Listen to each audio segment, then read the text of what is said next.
of the things we hate about summer, besides the uncomfortable heat, is bugs and their itchy bites. Yeah, I really do hate those. And the most annoying bug out there has got to be mosquitoes. Now, according to the Centers for Disease Control, this summer may be one of the worst for mosquitoes. Not to mention parts of our area have already tested positive for the West Nile virus.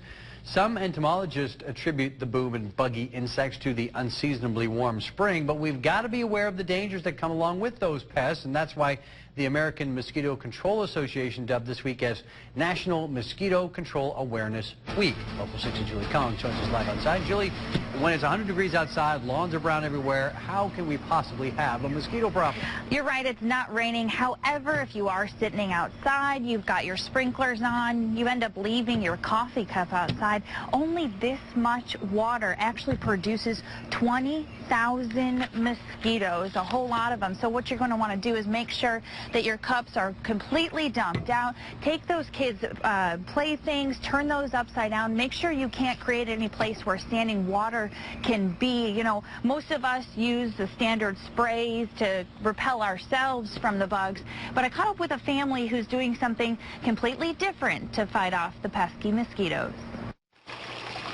We're always out here. Ever since we put the pool in, we spend most of our summers here.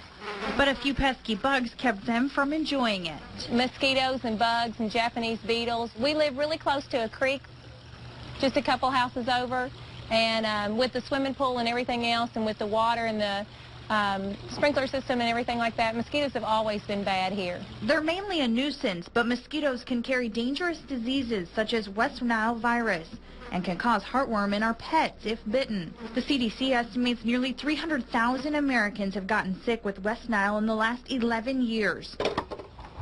Erica Chambers doesn't want her family to add to that number.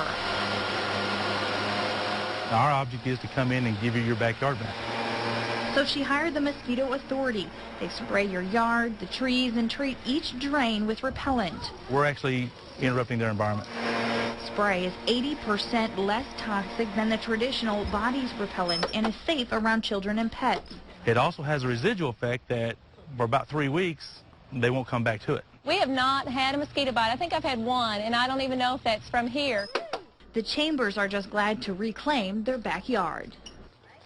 The service costs about $88 for a one-time spray unless you want to get on a reoccurring service, and that'll cost you about $66 every 3 weeks. Now, as for the mosquitoes, if you've been bitten, generally it's not life-threatening. It'll be a nuisance and kind of itch a whole lot unless you start experiencing those flu-like symptoms, and that's when you want to go see a doctor. We're live in Paducah. I'm Julie Collins, WPSD Local 6. All right, Julie, thanks. Well, the American Mosquito Control Association does offer some advice. They say follow the 3 Ds. Drain, that means empty out those water containers at least once a week. Dress, that means wear long sleeve and pants, and if you can, light and loose fitting clothing. And finally, defend, that means properly using bug repellents or home barriers.